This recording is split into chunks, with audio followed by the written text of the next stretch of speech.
where are you at when it comes to forgiving your stepfather?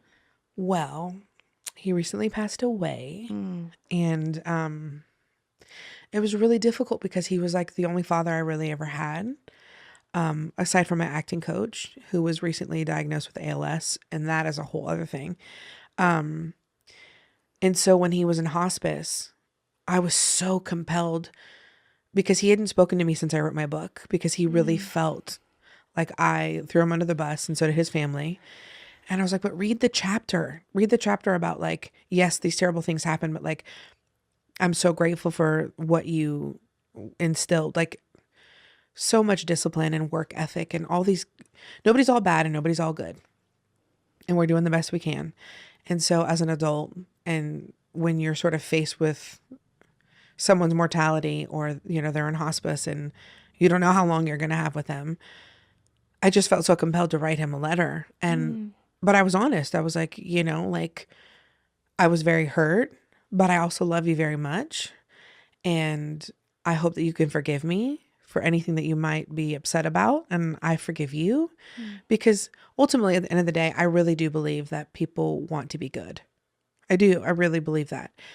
And I wasn't trying to absolve myself because I don't feel like I did anything wrong. I just spoke the truth in my book. And that was hard enough for me, because I wasn't trying to like exploit the situation. It was just my truth.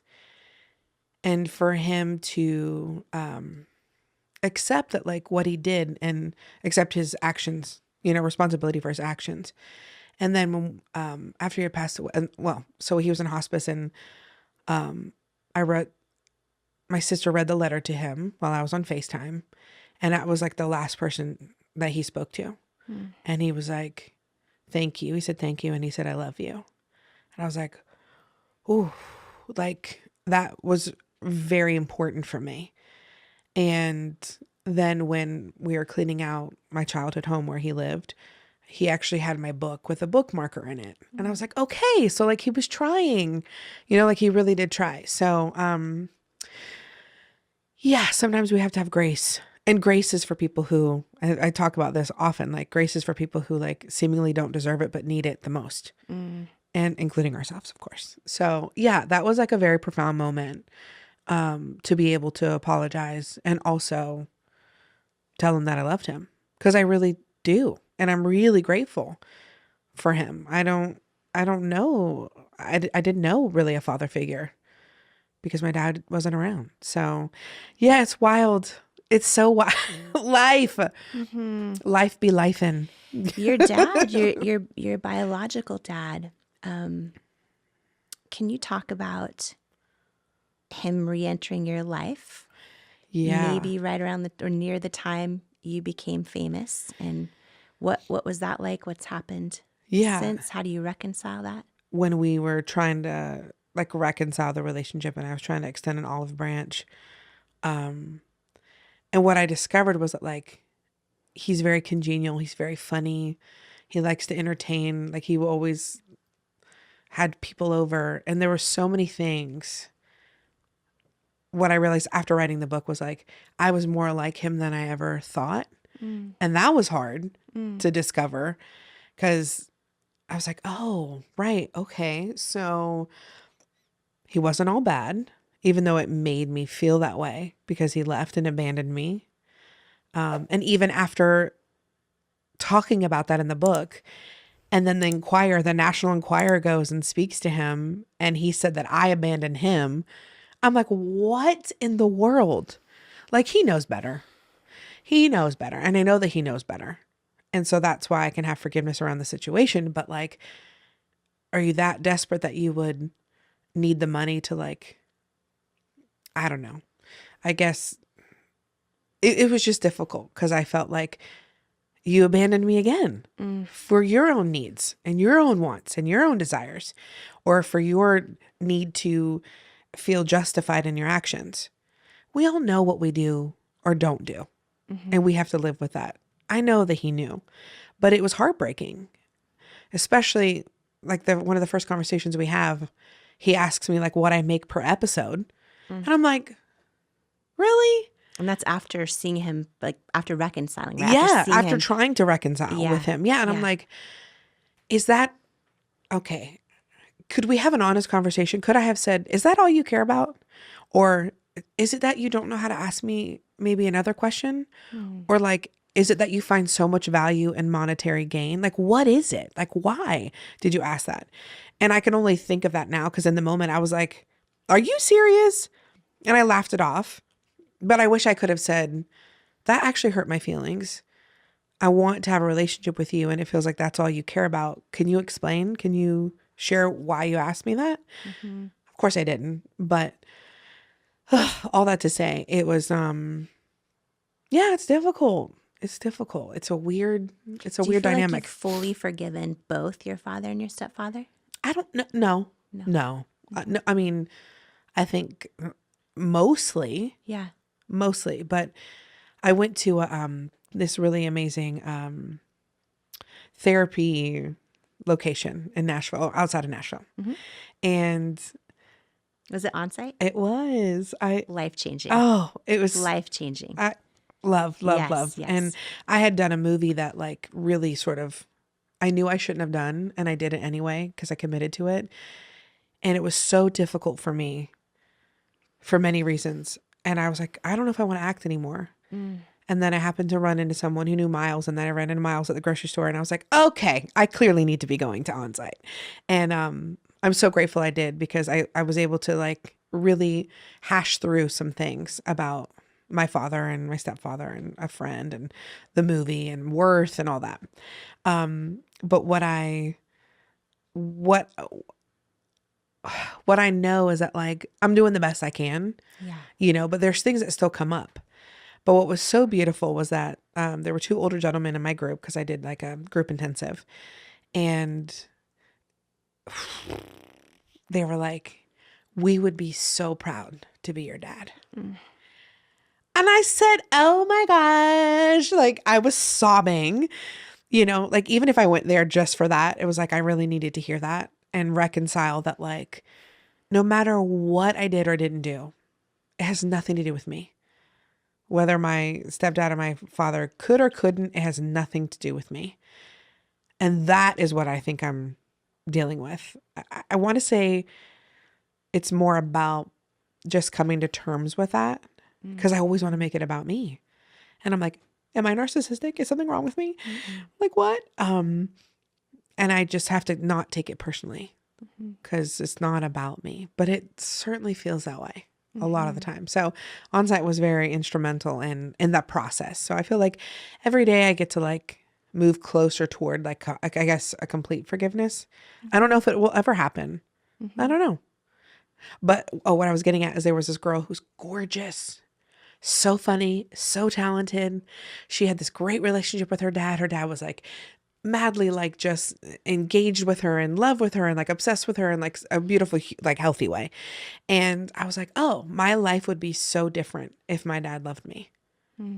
My life would be different. I would be a different woman. I'd walk into a room differently.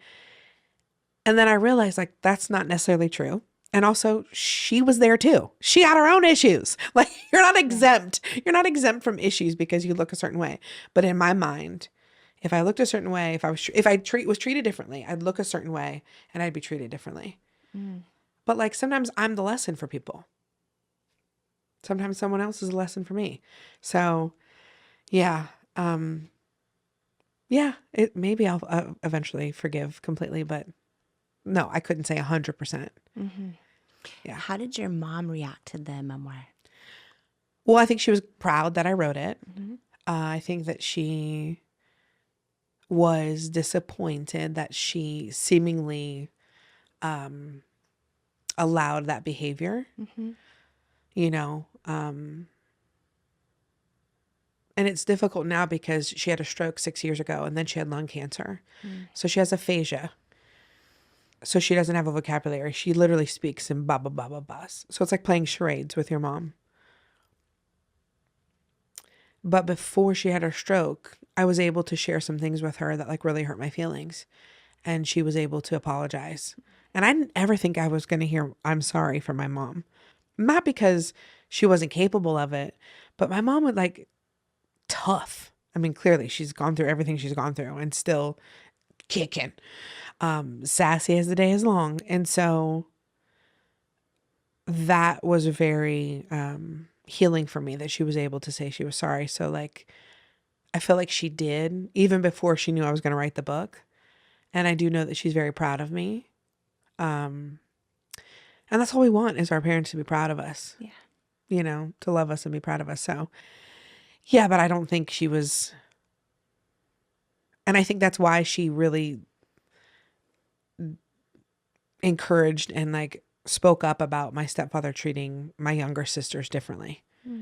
So, yeah. Did you feel like the same kind of thing that maybe she should have chosen you? Sure. Yeah. Oh, God. I was just talking to my friend about that. I'm like, I understand why she stayed with him because she needed a roof over our heads and it was safe and secure and he was a great provider. But there was a time where I distinctly remember my stepdad didn't want me to live there anymore. He thought I was too troublesome. Troublesome in the way of like me knowing what was happening. I wasn't like I was, you know, some rebellious teenager. In fact, I was like the opposite. I was such a good girl. I'm like, I will do everything I can to make you love me. Whatever I need to do. I'll be a good girl. I'll listen. I'll close the door quietly. I'll put the dishes away quietly. Like everything I can do for you to love me. And still wasn't enough. And he was, I guess, threatened by my awareness. And so my mom was like, Chrissy, I don't know what to do. Like, I don't know what to do anymore. She's like, you're going to have to call your father. And I was like, oh, what am I going to call him for? I haven't spoken to him in how long? He doesn't want me. And I remember I called him and he was like, yeah, you can't be here either. And my grandmother and I were very close. And she was like, I want you to live with me. But she lives in a retirement community. She couldn't have anybody there. And yeah, I feel like that was such a distinct moment in my life. And it's still something I think about at 43 years old. And this chosen stuff is really a lot. So wild how you connected the dots too, because then you go into a profession where the best in the world are rejected constantly. Yeah. Constantly. I'm like, oh, I know this. You know this. Oh, It's cool. A lot of people don't realize we're attracted to what's familiar, what's comfortable. Right. Oh, yeah. Being in like a normal, stable relationship, I'm like, what is this? Where's the shoe? Is it going to drop? What's going to happen? Where's the drama going to come? Like, do I create the drama? Oh, I should create the drama because I need the drama, you know, or you're not going to choose me. So let me just go ahead and self-sabotage because you're not going to choose me anyway. So like, let me like push you away to see if you know how to stay. Like, what can I do? Oh boy. It's a lot. Worthiness. Yeah. We're the greatest life journey. Yeah. It really is the greatest life journey. Yeah. You know, and it affects every area of our lives. Every area. Yeah. It can't not. You can't have a vision without a provision. So like if it's placed on your heart, you have to pursue it. You got down to 81 cents in your bank account. True story. Literally. Yeah. And then it happened. What? Yeah, it's wild.